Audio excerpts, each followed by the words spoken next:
वो सुन वास्ते थोड़ी एक कैफियत चाहिए है जिहड़ा साल साडे बाहर बजदा ना चाहे ढोल आ चाहे जो कुछ भी वो साडे अंदर भी बजदा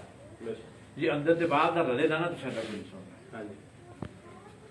नहीं कि तुसीं देखो ना तजर्बा को दूर किते ढोल बज रहा होवे तुसीं अखां बंद करके तसव्वुर करो मुड़ू अंदर पिछे अंदर हिलने लग पई नचन लग पई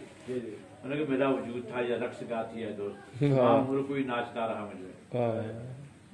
यानी अंदर की जी कैफियत है ताकि उन्हें टैली करती हो हम अजकल कवालियां मैं गिला नहीं करता मेरे तो सारे पढ़े लिखे है मैं पैरा मतलब नहीं है लेकिन कवालों भी देखा कि वो सुर भुल जाते हैं चल रहा है ना जिनको उठ के भी इधर रोक सकते हैं लेकिन कभी क्या नहीं इस बात ने किया कि मसम जो रसूल है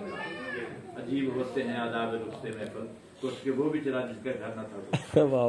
महफल आदाब में मद्देनजर रखना पड़ता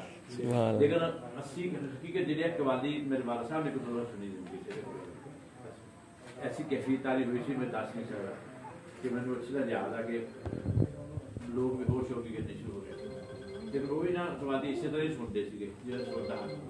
तो मैं भी एक दिन कवाली सुनी है जो मैं सुनते हैं ਤੁਹਾਡੇ ਅੰਦਰ ਦੀ ਜਿਹੜੀ ਕੈਫੀਅਤ ਆ ਨਾ ਉਹਦੇ ਵਿੱਚ ਕੋਈ ਰੰਗ ਆਣਾ ਚਾਹੀਦਾ ਉਹਦੇ ਕੋਈ ਸਰੂਰ ਆਣਾ ਚਾਹੀਦਾ ਕੋਈ ਉਹਦੇ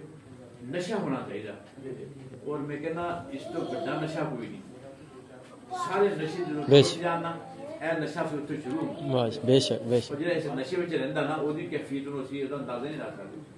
तेरी यादों के समुद्र में जो डूबा होगा बस में यारा में भी है दोस्तों का वाह वाह हजार बंदे की बैठा ना उसकी कैफियत अंदर जो होती है तार होती है कि हाथ कार वाले दिल जा